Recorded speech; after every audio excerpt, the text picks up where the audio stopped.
آج ہم ایک نئے عقیدے پر روشنی ڈال دیتے ہیں۔ اللہ تعالیٰ خالق و مالک ہے۔ اللہ تعالیٰ خالق حقیقی، مالک حقیقی ہے۔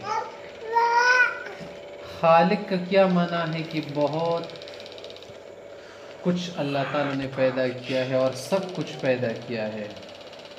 دنیا میں جو کچھ بھی ہے سب اللہ نے پیدا کیا ہے۔ بہت کچھ جو ہمیں نظر آئے یا نظر نہ آئے یہ سب کیا ہے؟ اللہ کی مخلوق ہے۔ اللہ تعالیٰ سب کے کیا ہے؟ خالق ہے۔ خلق السماوات والارض بالحق تعالی عما یشرکون۔ آسمان و زمین کے بیچ کی چیزیں جو ہمیں نظر آئے یا نہ آئے سب کیا ہے؟ اللہ تعالیٰ نے پیدا کی ہے۔ تعالی عما یشرکون۔ اعوذ باللہ من الشیطان الرجیم وربک یخلق ما یشاء ویختار۔ اللہ پیدا کرتا ہے۔ هذا خلق اللہ فارونی ماذا خلق الذین من دونہ۔ بہت ساری آیتیں وہ کیا کر رہی بتا رہی ہے کہ اللہ تعالیٰ کیا ہے؟ خالق ہے۔ عام زبان میں ہم اردو میں کہتے کہ یار اس مرثیہ کا خالق جو ہے فلاں شاعر ہے یا فلاں آدمی ہے، اس کا موجد کون ہے؟ اردو میں خالق کا معنی موجد ہے۔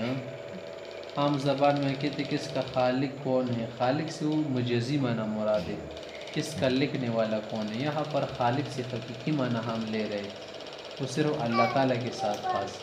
اس طرح اللہ تعالیٰ مالک حقیقی ہے، یعنی تمام دنیا کی چیزیں، تمام دنیا، آسمان و زمین اور بیچ کی چیزیں سب اللہ کی مملوک ہے۔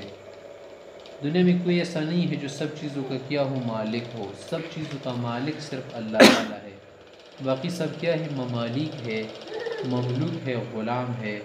اللہ تعالیٰ سب کا کیا ہے؟ مالک ہے۔ وَلِلَّهِ مِيرَاثُ السَّمَاوَاتِ وَالْأَرْضِ۔ آسمان و زمینوں کا کیا ہے؟ اللہ تعالیٰ کی میراث ہے۔ آسمان و زمینوں کی میراث اللہ کے لیے ہے۔